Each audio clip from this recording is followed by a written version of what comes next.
अस्सलाम वालेकुम स्टूडेंट्स, कैसे हैं आप सब। मेरा नाम है बिस्मा अस्कर और आप और मैं मिलकर पढ़ रहे हैं ऑर्गेनिक केमिस्ट्री। और ऑर्गेनिक केमिस्ट्री में अभी हमने बात की थी होमोलोगस सीरीज के बारे में। इससे आगे चलते हैं और देखते हैं कि आखिर ये होमोलोगस सीरीज होती क्या है और इनको हम क्या नाम देते हैं। इनका नाम है फंक्शनल ग्रुप्स। अब फंक्शनल ग्रुप क्या होते हैं वो इस लेक्चर में देखेंगे और साथ ही साथ दो फंक्शनल ग्रुप्स को डिस्कस भी करेंगे जिसमें आ जाते हैं अल्कोहल्स और ईथर्स। तो आए चलते हैं लेक्चर की तरफ। तो स्टूडेंट्स, हमने पढ़ा था होमोलोगस सीरीज के बारे में कि कुछ सीरीज होती हैं, कुछ क्लासेस होती हैं कि जिसके अंदर जितने भी कंपाउंड्स होते हैं उन सबकी केमिकल प्रॉपर्टीज बिल्कुल सेम होती हैं। और इन्हीं केमिकल प्रॉपर्टीज के सेम होने की वजह से हम उन लोगों को या उन कंपाउंड्स को सेम क्लासेस में डिफ्रेंशिएट करके रख देते हैं। अब इस लेक्चर में हम बात करेंगे कि हम उस होमोलोगस सीरीज को आखिर कहते क्या हैं और वो क्यों होती हैं।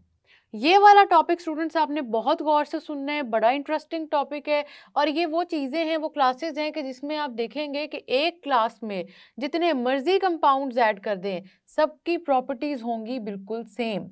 ठीक है, सीरीज बहुत आसान है, सीरीज मुश्किल नहीं है। जिसको मुश्किल लगेगी फिर वो और से सुने। और ना मैं आपको टिप ये दूंगी कि आप 3, 4, 5, 6 एग्जाम्पल्स को लिखें। क्यों? क्योंकि आपके पास फंक्शनल ग्रुप या होमोलोगस सीरीज की जब हम बात करते हैं तो एग्जाम्पल्स लिखने से आपको जितना अच्छा याद होता है उतना वैसे नहीं होता सिर्फ देख के। तो होमोलोगस सीरीज के लिए हम जो वर्ड यूज करते हैं वो है फंक्शनल ग्रुप्स। फंक्शनल का क्या मतलब होता है? फंक्शनल का मतलब जो चीज फंक्शन कर रही है, जो चीज उस पूरे कंपाउंड को लेके चल रही है। ठीक है, अब वो कोई भी चीज हो सकती है। आपको याद होगा हमने बनाए थे एल्काइल ग्रुप्स। एल्काइल ग्रुप्स किस तरह से हमने बनाए थे कि कोई भी हमने लिया था एल्केन और उस एल्केन के एंड से हमने हाइड्रोजन को रिमूव कर दिया था और इस तरह CH4 से हमने जिस तरह रिमूव किया तो हमारे पास बन गया मिथाइल। और मैंने आपको बताया था कि जो मीथेन है ये तो अनस्टेबल नहीं है, बड़ा स्टेबल है। लेकिन आपका मिथाइल ग्रुप, ये जो मिथाइल है, एल्काइल है, ये बहुत अनस्टेबल है क्योंकि कार्बन के 4 बॉन्ड्स इधर पूरे नहीं हुए और अब यहाँ पे कोई और चीज आके अटैच हो सकती है। यही बेसिस है आपके फंक्शनल ग्रुप्स की कि आपके पास क्योंकि एक कार्बन का एक बॉन्ड मिसिंग है जो कंप्लीट होना जरूरी है, वहां पे कोई भी चीज आके अटैच हो सकती है। इस वजह से आपके पास उस पूरी क्लास ऑफ कंपाउंड्स की कुछ नई प्रॉपर्टीज आ जाती हैं। अब देखें, जब तक तो इस CH3 के साथ ये हाइड्रोजन अटैच है, ये मीथेन है, ये अल्केन है, तब तक तो इसकी प्रॉपर्टीज और हैं।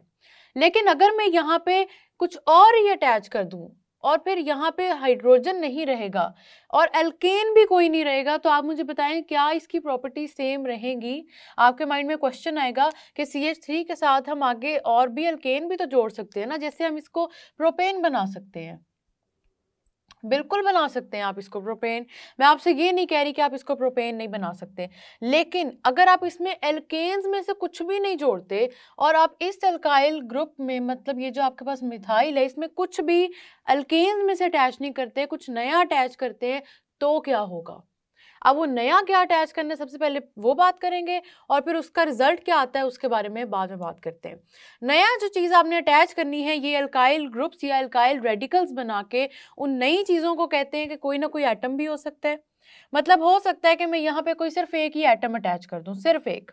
ठीक है, अब वो एटम आपके पास कौन कौन से हो सकते हैं? वो एटम आपके पास कार्बन की तो अभी हमने बात नहीं करनी।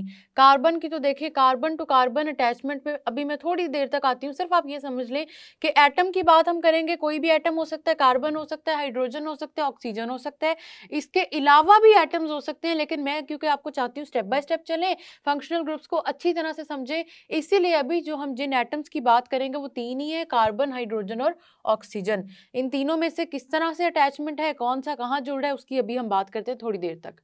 इसके अलावा क्या होता है? ग्रुप ऑफ एटम्स भी होते हैं।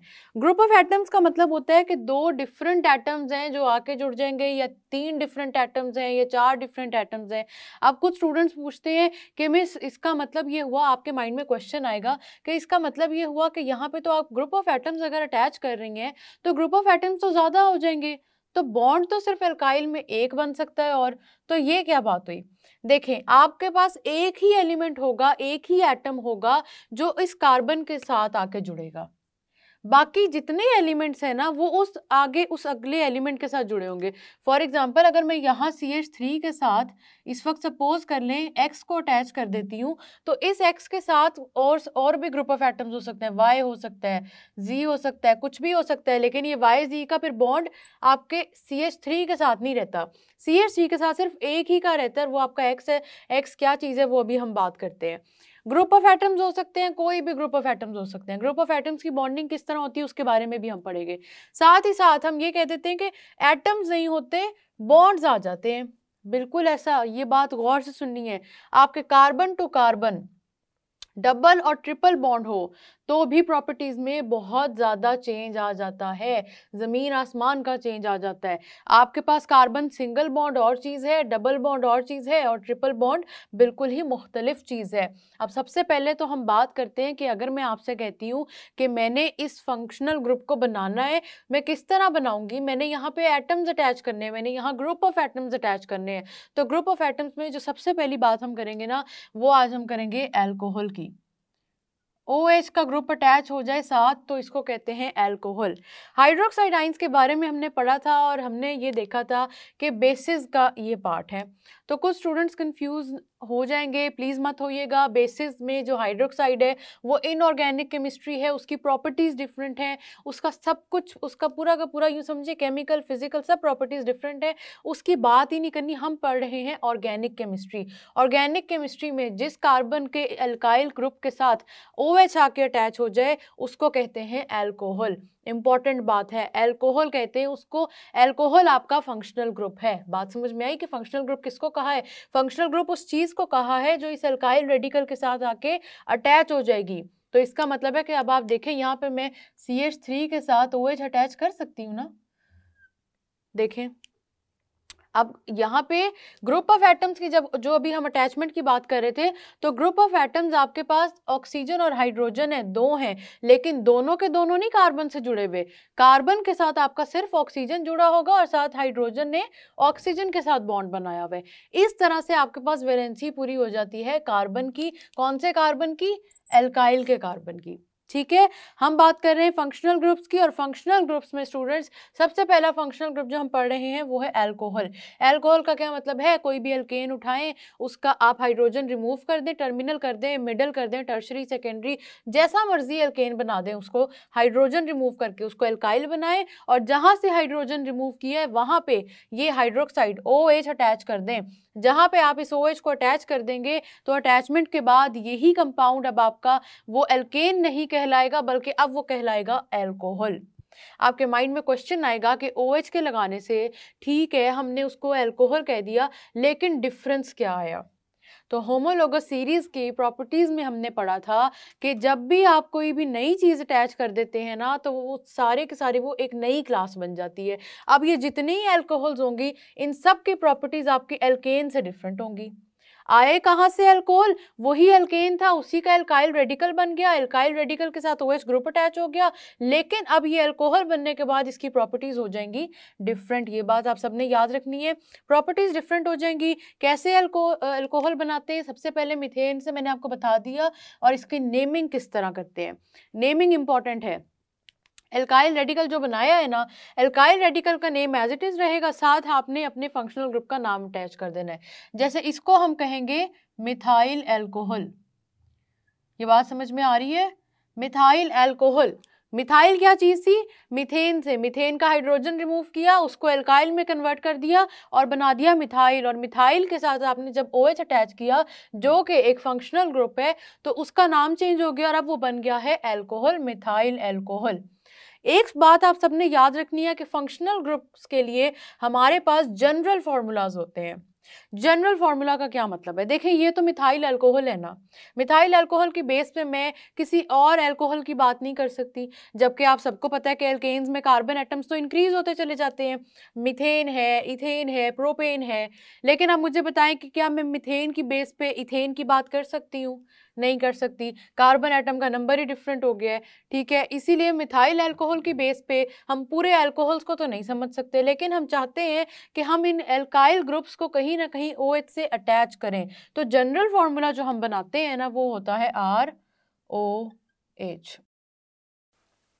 ठीक है स्टूडेंट्स, अब ये आर क्या चीज है? ये आर आपका कोई भी एल्काइल ग्रुप है, एनी एल्काइल ग्रुप, कोई भी अल्काइल ग्रुप, कोई भी अल्काइल ग्रुप हो सकता है आपका ये आर। जिस तरह आपने मीथेन से मिथाइल बना दिया, इथेन से इथाइल बनाए, आई होप आप सबने कार्बन 1 से कार्बन 10 तक के अल्काइल रेडिकल्स बनाए होंगे। तो यहाँ पे आप उनमें से कोई भी रेडिकल अटैच कर दें, कोई भी, आपके पास बाद में यहाँ पे हाइड्रोक्साइड आइन मतलब OH प्रेजेंट होना चाहिए। क्यों? क्योंकि OH आपके पास एल्कोहल की निशानी है। अब एल्कोहल की तो हमने बात कर ली कि आपके अल्काइल रेडिकल के साथ आपका OH अटैच होगा, तब जाके आपका एल्कोहल बनेगा। ठीक है, एल्कोहल हमने बना लिया। अब एल्कोहल्स की फर्दर 3 टाइप्स होती हैं, गौर से सुनने वाली बात है, कंफ्यूज नहीं होना इसमें। एल्कोहल की फर्दर 3 टाइप्स होती हैं, एक होता है प्राइमरी एल्कोहल, सेकेंडरी और टर्शरी। ये किस बेसिस पे होते हैं? देखें, प्राइमरी अल्कोहल का मतलब है कि आपका OH ग्रुप जिस कार्बन से अटैच है उस कार्बन के साथ फर्दर सिर्फ एक और एल्काइल ग्रुप अटैच है। समझ नहीं आई? देखें, यहां पे मैंने बनाया अल्कोहल ग्रुप, ठीक है, इसके साथ मैंने कार्बन का ये चेन अटैच की CH2, ठीक है। अब ये CH2 कंप्लीट तो नहीं है, मुझे इसका बॉन्ड भी तो बनाना पड़ेगा, तो यहां पे मैंने एक और बना दिया CH3। अब मुझे बताएं, क्या ये कार्बन आपका कंप्लीट हो गया? एक बॉन्ड इधर बन गया, 2 इसके साथ है, 2 इधर, आपके 4 बॉन्ड्स कार्बन के कंप्लीट हो गए? हो गए कि नहीं हुए? हो गए ना। यहां पे आप देखें कि OH ग्रुप जिस कार्बन के साथ अटैच है वो फर्दर सिर्फ एक कार्बन के साथ अटैच है। ये बात अब समझ में आई कि आपका OH ग्रुप जिस कार्बन के साथ अटैच है उसकी फर्दर अटैचमेंट सिर्फ और सिर्फ एक और कार्बन के साथ है, इसीलिए इस अल्कोहल को हम कहेंगे प्राइमरी अल्कोहल। इसका मतलब ये है, ये वाला जो फॉर्मूला आपने देखा है ये वैसे अल्कोहल्स का है, लेकिन ये प्राइमरी अल्कोहल में भी ऐड हो सकता है। ठीक है, तो प्राइमरी अल्कोहल क्या हुआ कि आपका OH ग्रुप जिस कार्बन के साथ अटैच है वो फर्दर सिर्फ और सिर्फ एक और कार्बन के साथ अटैच होगा। सेकेंडरी की बात कर लेते हैं, वही फर्क है कि जिस आपका OH ग्रुप जिस कार्बन के साथ अटैच होगा वो फर्दर 2 कार्बन के साथ और अटैच होगा। कैसे, ये देख लेते हैं। यहाँ पे मैंने लगाया OH, इसके साथ मैंने लगाया कार्बन, और यहाँ पे अब ये कार्बन हमारे पास 2 और कार्बन के साथ जुड़ा होगा। इस तरह से ये आपका स्ट्रक्चर होगा। ठीक है, अब इनकी वैलेंसी पूरी कर लेते हैं। ये भी हो जाएगा CH3 आपके पास, ये भी हो जाएगा CH3। इस कार्बन के 3 बॉन्ड्स हैं, इसने चले 4 पूरे कर लिए। ये अब आपका अल्कोहल बन गया। तो देखें, डेफिनेशन गौर से सुने, OH ग्रुप जिस कार्बन के साथ अटैच्ड है वो फर्दर 2 कार्बन के साथ अटैच है, तो आपका बनेगा सेकेंडरी अल्कोहल। ये बात समझ में आ रही है? यहाँ पे जरूरी नहीं है कि CH3 हो, उसकी बात भी हम करते हैं थोड़ी देर तक। मेरी अभी बात ये वाली सुन ले सिर्फ। अल्कोहल ग्रुप जिस कार्बन के साथ अटैच था अगर वो फर्दर एक ही के साथ अटैच है तो ये है प्राइमरी, और अल्कोहल ग्रुप जिस कार्बन के साथ अटैच था अगर वो फर्दर 2 और कार्बन के साथ अटैच है तो ये है सेकेंडरी। तो टर्शरी तो आप सबको समझ आ गया होगा कि टर्शरी का मतलब है कि अल्कोहल ग्रुप जिस कार्बन के साथ अटैच है वो फर्दर 3 कार्बन के साथ अटैच है। कैसे, ये देख लेते हैं अभी हम। यहाँ पे हमने बनाया OH, इसको अटैच कर दिया कार्बन से, अब ये कार्बन फर्दर 3 और कार्बन के साथ अटैच होगा। अब वैलेंसी पूरी कर लेते हैं। मिडल वाला कार्बन आपका ऑलरेडी स्टेबल है और बाकियों के साथ आपने हाइड्रोजन लगा देना है। इसको कहते हैं टर्शरी अल्कोहल। तो बात समझ में आई कि आपका functional group OH alcohol group जिस कार्बन के साथ अटैच है उस कार्बन ने फर्दर कितनों के साथ अटैचमेंट मतलब की हुई है, कितने कार्बन के साथ, वो चीज डिटरमिन करती है कि आपके टाइप ऑफ अल्कोहल क्या है। टाइप ऑफ अल्कोहल इसलिए इंपॉर्टेंट है क्योंकि अल्कोहल की जैसे ही टाइप बदलती है वैसे ही थोड़ा सा इसकी प्रॉपर्टीज में और केमिकल रिएक्शंस में चेंज आ जाता है। अब ये नहीं मैं कह रही, आप पूछेंगे कि मिस आपने कहा था अल्कोहल जिस तरह के भी होंगे वो सारे के सारे सेम केमिकल रिएक्शंस देंगे। ये बात बिल्कुल ठीक है, लेकिन जब आपकी क्लासेस में ये 3 टाइप्स आ गई है ना, केमिकल रिएक्शन नहीं बदलेंगे लेकिन रिएक्ट करने का थोड़ा सा तरीका बदल जाएगा। कहाँ आपका पहले एक कार्बन था जो बॉन्डिंग के लिए था, अब आपके पास 2 और कार्बन आ गए, फिर और कार्बन, मतलब क्योंकि कार्बन चेन में इंक्रीज हो रहा है ना, और सेकंड कार्बन जो फर्स्ट कार्बन है उसके साथ अटैचमेंट कार्बन की ज्यादा होती जा रही है, इस वजह से आपके जो रिएक्शंस हैं वो थोड़े डिफरेंट होंगे। हमने अल्कोहल ग्रुप्स के रिएक्शंस को पढ़ना नहीं है क्योंकि आपको मैं इतना परेशान नहीं कर सकती, कार्बन कार्बन सुन के वैसे ही आपकी परेशानी का लेवल बढ़ गया होगा। बस आपने इतना याद रखना है कि अल्कोहल में OH फंक्शनल ग्रुप होता है और फंक्शनल ग्रुप OH में 3 तरह के अल्कोहल्स होते हैं, प्राइमरी, सेकेंडरी और टर्शरी।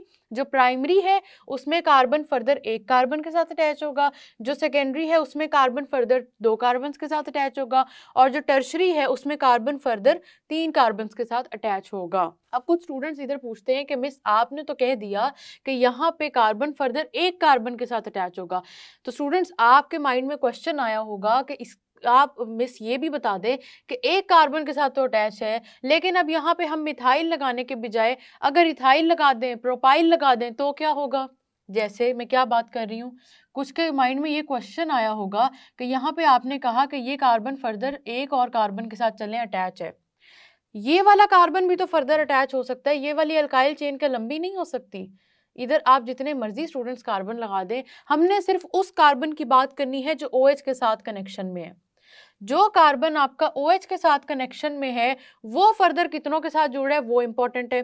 देखें अब यहाँ पे एक लंबी चेन है कार्बन एटम्स की, है कि नहीं, है ना लंबी चेन, बिल्कुल है लंबी चेन, मैं इसकी बिल्कुल बात नहीं कर रही कि ये लंबी चेन नहीं है, ये एक लंबी चेन है कार्बन एटम्स की इस अल्कोहल के ग्रुप में। लेकिन यहाँ पे देखें जो कार्बन एटम अटैच्ड है OH से उसके साथ तो सिर्फ एक ही है ना, ये अगला कार्बन इस कार्बन के साथ तो अटैच नहीं है।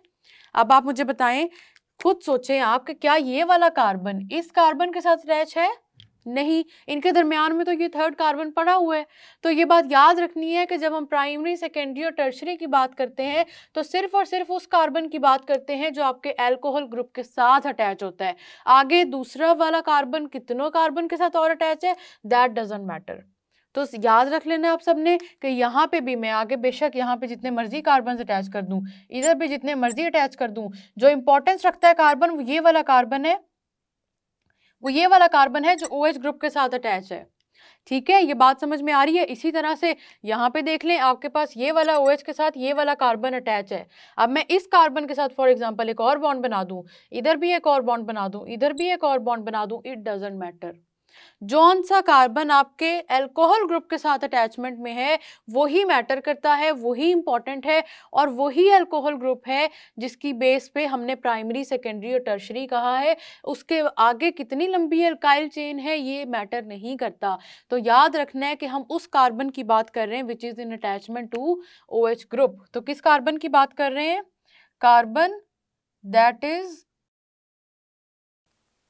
इन अटैचमेंट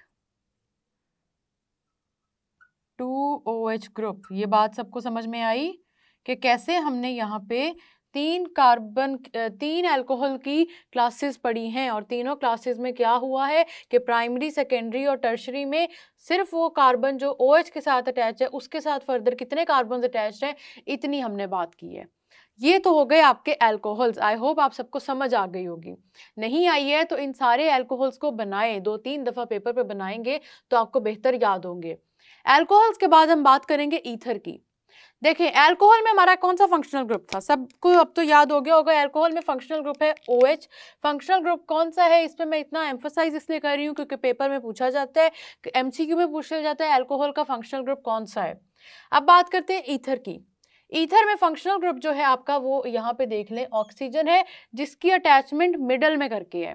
OH आपका टर्मिनल पे अटैच था, देखें हर आपके कंपाउंड में OH एंड पे अटैच है, एंड पे है, एंड पे, एंड पे, ठीक है। लेकिन आपके पास OH के साथ आगे इस तरफ कोई कार्बन नहीं है, कोई कार्बन की चेन नहीं है। ये बात सबने गौर से सुननी है, कार्बन की चेन आपके अल्कोहल में फर्दर अटैच नहीं है। लेकिन आपका ईथर आपका वो कंपाउंड है जिसमें ऑक्सीजन होगा मिडल में और उसके दोनों साइड्स पे होंगे कार्बन्स की चेन, कोई भी अल्काइल ग्रुप, ठीक है। जिस तरह एक मैंने आपके सामने बनाया है, ये देख लें, यहाँ पे भी कार्बन की अल्काइल ग्रुप है, यहाँ पे भी अल्काइल ग्रुप है। ये कौन से अल्काइल ग्रुप्स हैं, मिथाइल, ये भी मिथाइल है, ये भी मिथाइल है। आपके पास ऑक्सीजन के दोनों तरफ अल्काइल ग्रुप्स जुड़े हुए हैं, तो ये R रिप्रेजेंट कर रहा है कि ये भी अल्काइल है और ये भी अल्काइल है। अब आपके माइंड में क्वेश्चन आया होगा कि ये दोनों R's क्या सेम भी हो सकते हैं या ये डिफरेंट ही होंगे। आपके पास ईथर में जो आपका ये R की अटैचमेंट है ना, ये सेम भी हो सकते हैं, हो सकता है दोनों तरफ ही सेम एल्काइल ग्रुप हो, जैसे एग्जांपल में मैंने लिखा भी हुआ है, ऑक्सीजन के इस तरफ भी आपके पास एल्काइल है, ऑक्सीजन के इस तरफ भी आपके पास मिथाइल है, तो दोनों तरफ कौन सा है, मिथाइल। लेकिन आपके ये डिफरेंट भी हो सकते हैं, हो सकता है एक तरफ मिथाइल जुड़ा हो, दूसरी तरफ इथाइल जुड़ा हो, एक तरफ इथाइल हो तो दूसरी तरफ प्रोपाइल हो। जनरल फॉर्मूला क्या है कि मिडल में आपके पास होगा ऑक्सीजन, और ऑक्सीजन के राइट और लेफ्ट साइड पे कोई भी एल्काइल ग्रुप हो सकता है। इट डजेंट मैटर कौन सा एल्काइल ग्रुप है, इट डजेंट मैटर कि वो एल्काइल ग्रुप सेम है कि डिफरेंट है। आपसे जब पेपर में ईथर के बारे में पूछा जाएगा तो सिर्फ इतना पूछा जाएगा कि आपका फंक्शनल ग्रुप कौन सा, और ईथर में फंक्शनल ग्रुप कौन सा है, वो है हमारे पास ऑक्सीजन। ये बात आप सबने याद रखनी है। अब ईथर्स की नेमिंग पे भी कुछ बातें होती हैं, कुछ नेम भी तो देने हैं ना, जिस तरह प्राइमरी सेकेंडरी टर्शरी एल्काइल, तो हम प्राइमरी सेकेंडरी टर्शरी अल्कोहल्स तो हमने कह दिया, लेकिन अब ईथर्स में हमारे पास नेमिंग किस तरह से है, इस नेमिंग की हम बात करेंगे। लेकिन अब मैं चाहती हूँ तब तक आप ये इन दो फंक्शनल ग्रुप्स के बनाए सारे के सारे कंपाउंड्स एल्काइल ग्रुप्स अटैच करें, साथ फंक्शनल ग्रुप अटैच करें। आपने याद रखना है अल्कोहल आपका OH एंड पे आएगा, लेकिन ईथर में ऑक्सीजन आपका मिडल में आएगा। तो एल्काइल ग्रुप्स अटैच करें, इनकी प्रैक्टिस करें, और नेमिंग वाला कॉन्सेप्ट हम बाद में पढ़ेंगे। तो आपने देखा कि कितना इजी है फंक्शनल ग्रुप को डिफाइन करना सबसे पहले, उसके बाद अल्कोहल को आइडेंटिफाई करना और ईथर को आइडेंटिफाई करना। आप सबका टास्क ये है कि आपने 15 से 20 मिनट्स तक इन दोनों के, अल्कोहल्स के और ईथर्स के कंपाउंड्स बनाने हैं, और देखना है कि क्या आपको ये फंक्शनल ग्रुप समझ में आता है या नहीं आता। जब आप बनाएंगे ना ऑर्गेनिक कंपाउंड्स इनके, तो आपको ये फंक्शनल ग्रुप भूलेंगे नहीं। और क्यों हम चाहते हैं कि ना भूलें, क्योंकि पेपर में पूछा जाता है, नाम दे दिया जाएगा, फंक्शनल ग्रुप आइडेंटिफाई करना होगा या इस तरह से। आपके लिए ये टास्क है, ईथर्स के नाम किस तरह से देने और उनको नेम किस तरह करना है, ये बात हम करेंगे नेक्स्ट लेक्चर में। आप अपना टास्क परफॉर्म करें, हम मिलेंगे नेक्स्ट लेक्चर में, तब तक के लिए अल्लाह हाफिज।